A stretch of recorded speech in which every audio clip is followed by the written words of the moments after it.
Привет, друзья! С вами я, Евгения, и наш канал Семейный Handmade.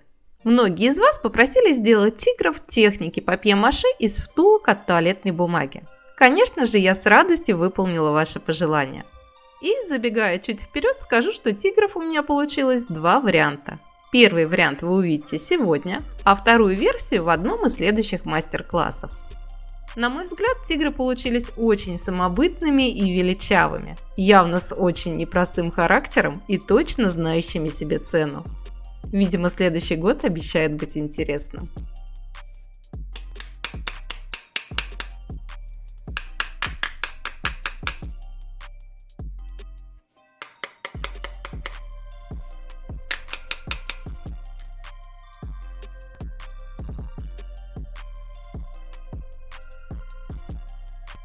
Ну, не будем больше тянуть, давайте приступим к работе. Как вы уже догадались, нам понадобятся втулки от туалетной бумаги. На двух тигров нам понадобится 3 втулки. Одну из втулок слегка расплющиваем и разрезаем по горизонтали чуть выше центра на 2 части.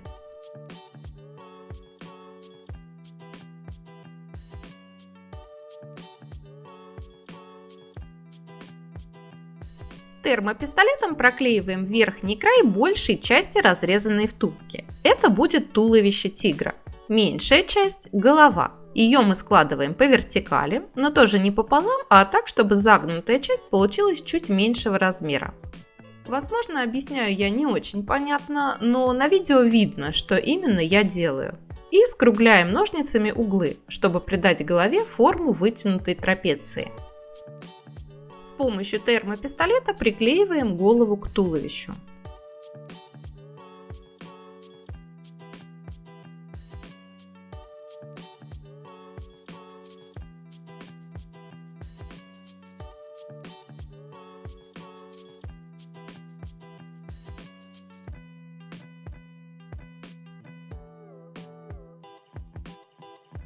И я еще немного скруглила нижние уголки головы.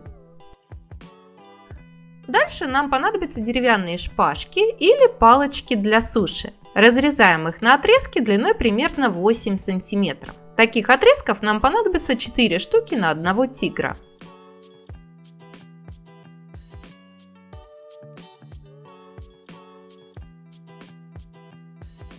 И приклеиваем их внутрь туловища так, чтобы снаружи осталось примерно 4-4,5 см палочки. Это будут лапки тигра.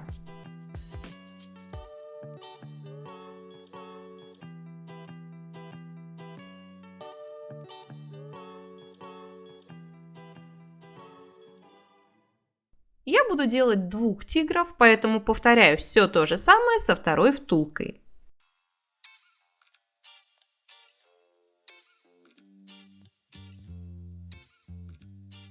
А оставшуюся 3-ю втулку разрезаю пополам и еще раз пополам.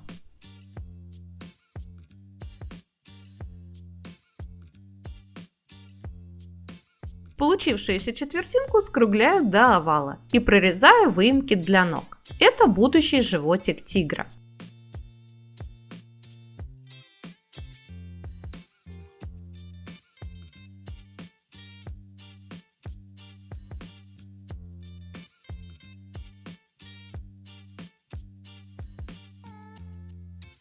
Теперь его нужно подогнать по месту и приклеить к туловищу с помощью термопистолета.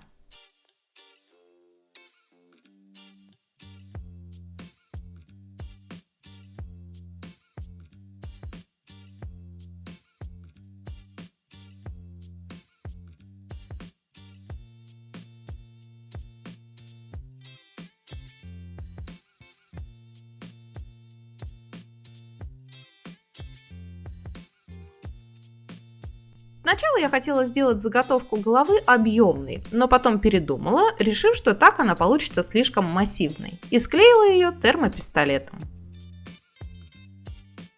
Дальше нам понадобится простая вода, крахмал и масса папье-маше. Ссылка на мой рецепт массы в подсказке и в описании под этим видео. Припыляем крахмалом стол и руки. Так с массой будет удобнее работать, то есть она будет меньше липнуть.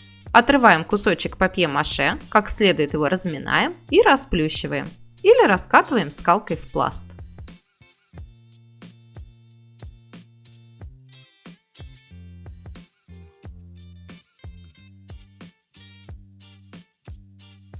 Смачиваем кисточку или пальцы в воде и как следует увлажняем заготовку тигра. Это делается для того, чтобы масса папье-маше хорошо прилипла к основе. Если заготовку не увлажнить, то масса к основе не прилипнет. И с ней будет намного сложнее работать из-за постоянно появляющихся пузырей воздуха между основой и массой.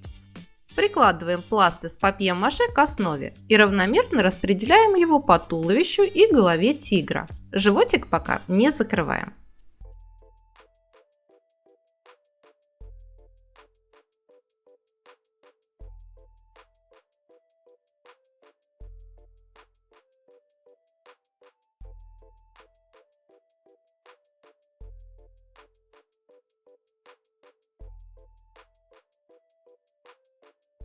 После того, как вся масса будет равномерно растянута по заготовке, смачиваем пальцы в воде и начинаем разглаживать поверхность. И от того, насколько хорошо вы выровняете поверхность, зависит итоговая гладкость и ровность изделия. Кстати, абсолютно все поделки из этой массы папье-маше я никогда не шкурю после высыхания. То есть изделия без шлифовки получаются достаточно ровные и гладкие.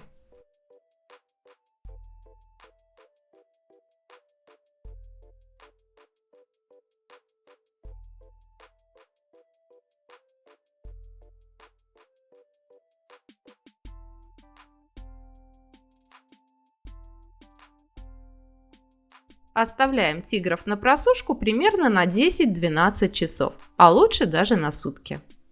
После того, как тигры высохли, переходим к следующему этапу. Теперь обтянем массой животики. Отщипываем кусочек массы, разминаем, смачиваем заготовку водой и оклеиваем животик массой. Влажными пальцами выравниваем поверхность и хорошо разглаживаем места стыков. Конечно, можно было бы сделать всю обтяжку в один заход. Но, исходя из моего опыта, скажу честно, это сделать намного сложнее, чем кажется. Важно выровнять всю поверхность папье-маше, а чем больше площадь выравнивания, тем сложнее случайно не задеть какой-то участок. А если заденете какой-то участок, его придется снова выравнивать. А ведь еще заготовку нужно как-то держать, и точно не за свежеобтянутое массой место. В общем, удобнее и проще разбивать работу на несколько этапов.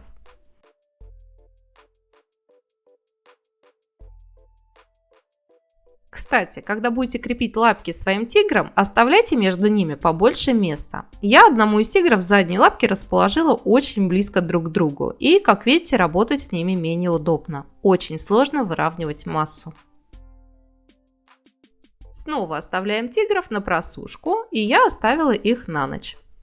Теперь займемся мордочкой, а точнее сделаем ее объемной. Берем небольшой кусочек массы, катаем шарик, расплющиваем его. Увлажняем тигру мордочку и приклеиваем расплющенный шарик ближе к нижней части мордочки. Как следует разглаживаем влажными пальцами, особое внимание уделяя стыкам. Всеми этими действиями мы добавили объема.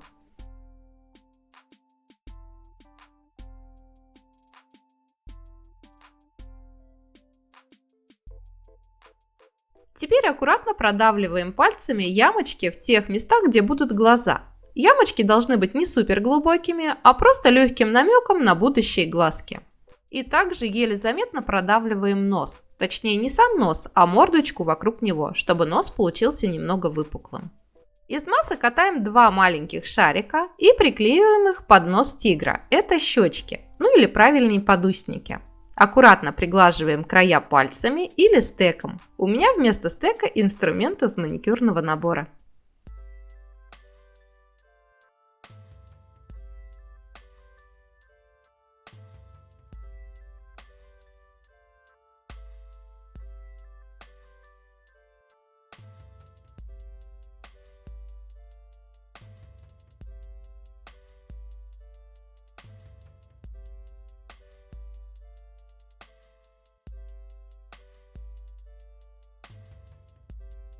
Берем еще один небольшой кусочек массы и катаем из него вытянутую капельку. Это будет нос тигра. Смачиваем место соединения и приклеиваем нос на мордочку. Аккуратно сглаживаем края, причем самый кончик носа сглаживать не нужно, только верхнюю часть и бока.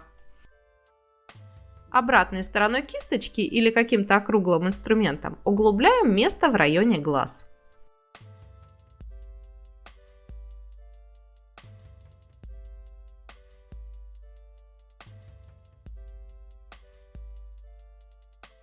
Катаем еще 2 шарика из массы и делаем из них ушки. Приглаживаем ушки к голове и каким-то округлым инструментом делаем в ушах углубления.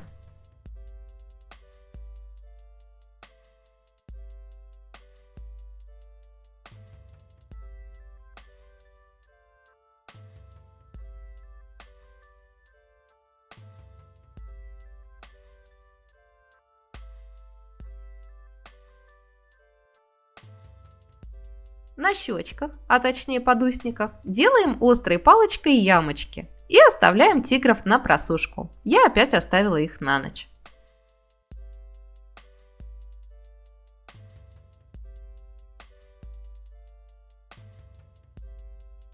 После того, как тигры подсохли, займемся лапками. Берем 4 примерно одинаковых кусочка массы и оклеиваем ими ножки. Не забывайте смачивать палочки водой, чтобы масса лучше держалась.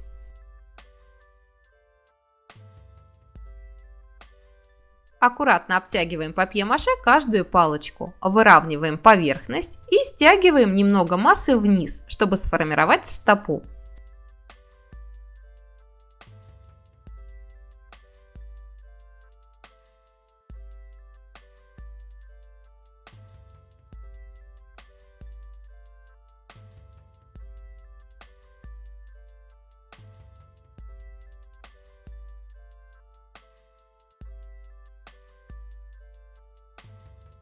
Стеком или пилочкой для ногтей продавливаем пальчики на лапках и снова оставляем тигров на просушку часов на 10.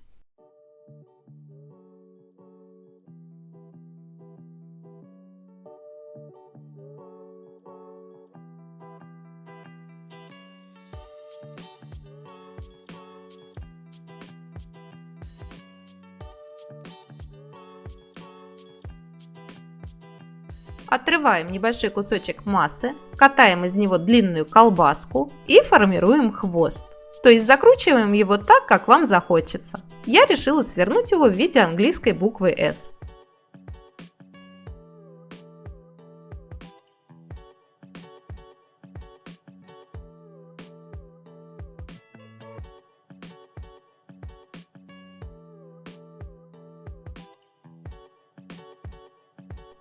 Хвостики откладываем в сторону на просушку, а тиграм добавим объема на заднюю сторону головы. Отрываем кусочек массы, скатываем шарик, расплющиваем его, голову смачиваем водой, приклеиваем к ней расплющенный шарик и как следует выравниваем поверхность, сглаживая все стыки. Оставляем на просушку.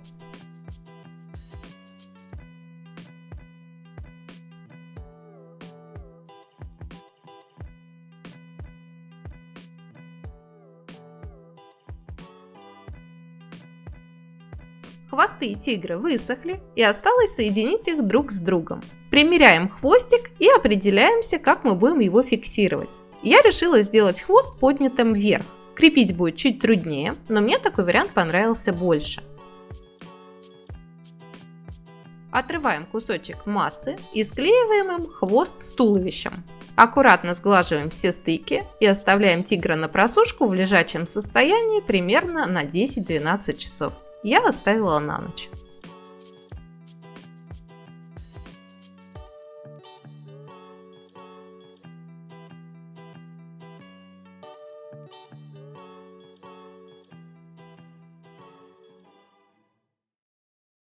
Все, тигры готовы, и самое сложное осталось позади. Можно переходить к росписи. Но сначала, в общем-то, как и всегда, я рекомендую игрушки загрунтовать белым акриловым грунтом или белой акриловой краской и хорошо просушить.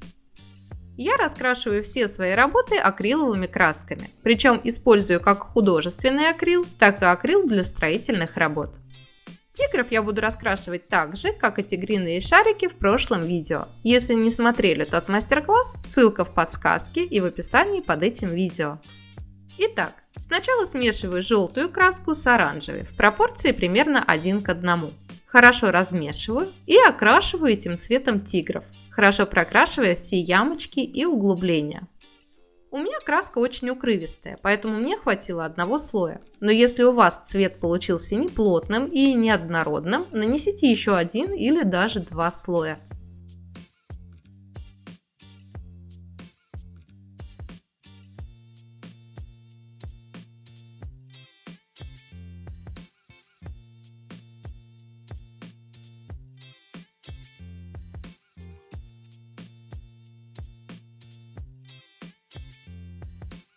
Дальше к имеющемуся цвету добавляю еще желтой краски. Хорошо размешиваю и теперь уже спонжем наношу второй слой краски. Так, чтобы первый слой остался видимым во всех впадинках и углублениях.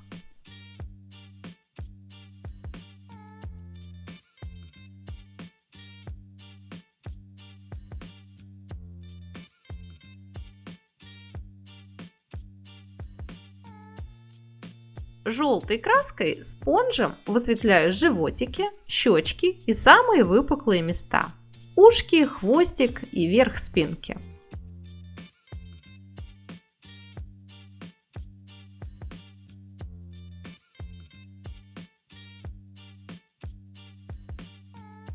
Теперь берем бело-серую краску и достаточно сильно разводим ей имеющуюся желто-оранжевую. И высветляем, а заодно и приглушаем яркие тона получившимся цветом всего тигра. То есть опять проходимся спонжем по животику, щечкам, носику и еле-еле касаясь по всей поверхности тигра.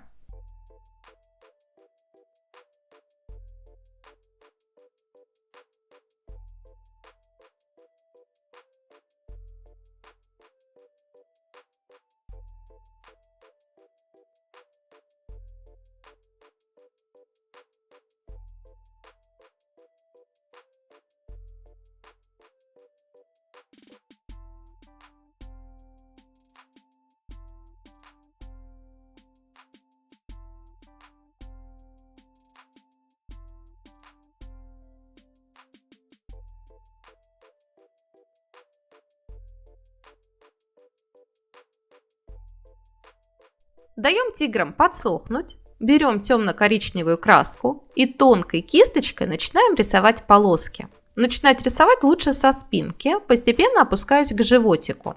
Чтобы лучше понять, как располагать полоски, нужно посмотреть фотографии настоящих тигров. И главное, не бойтесь, в природе у тигров бывают и тонкие полоски, и толстые, и прямые, и изогнутые. Сначала рисуйте длинные полоски, потом между ними добавляйте короткие. И так постепенно, шаг за шагом заполняйте полосочками всю фигурку. Лучше всего рисовать полоски следующим образом. Сначала еле касаясь поверхности, так линия получится тоненькой. Дальше нажимаем на кисть сильнее, линия получится потолще. И снова еле касаясь. Кончик линии снова получится тонким.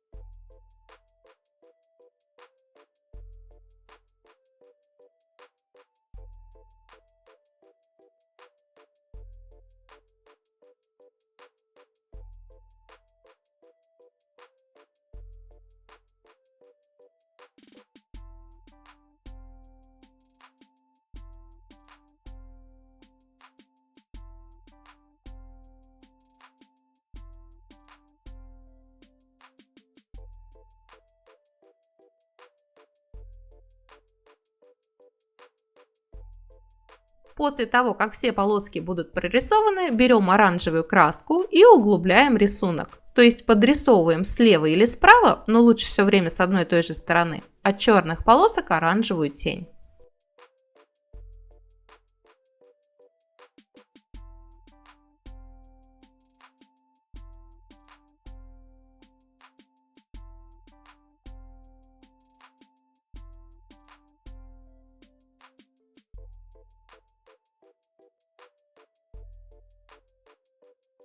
Дальше нам понадобится черный или коричневый акриловый контур. Но если у вас его нет, то можете пропустить этот этап работы. А те, у кого контур есть, нарисуйте им глаза и носик тигру. Так глаза и нос получатся выпуклыми, то есть более объемными.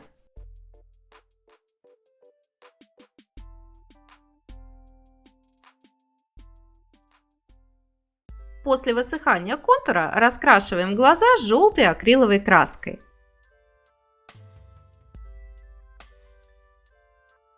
А носик розовый.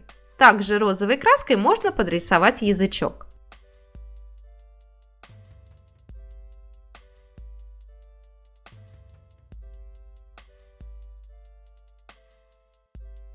Черной краской рисуем зрачки.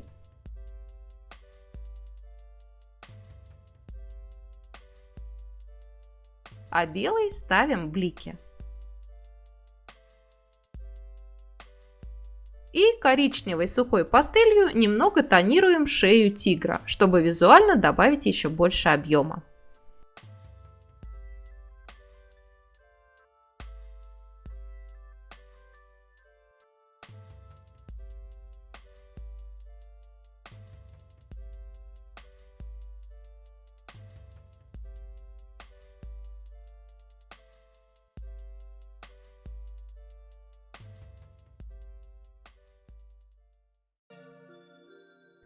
Наши тигры готовы и можно полюбоваться результатом. Я долго сомневалась, нужно ли сделать тиграм шарфики или бантики или какие-то другие цветовые акценты, но в итоге отказалась от этой идеи, так как побоялась испортить образ аксессуарами. Ну, может быть, все-таки и нужно было поэкспериментировать, не знаю, как думаете, напишите свое мнение в комментариях.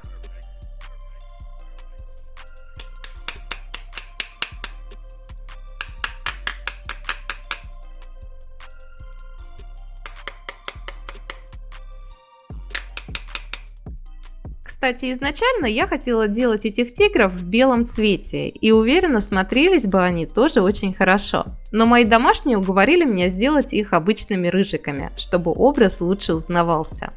Ну а так как у меня есть еще одна версия тигров из втулок, возможно, я реализую идею с белым цветом именно с ними. Ну что ж, надеюсь, этот мастер-класс вам понравился, и вы нашли для себя что-то новое, полезное и интересное. И если это так, не забывайте ставить лайки, писать комментарии и делиться этим видео с друзьями. А на сегодня у меня это все. Я желаю вам всем отличного настроения и творческих идей. До скорой встречи. Пока-пока.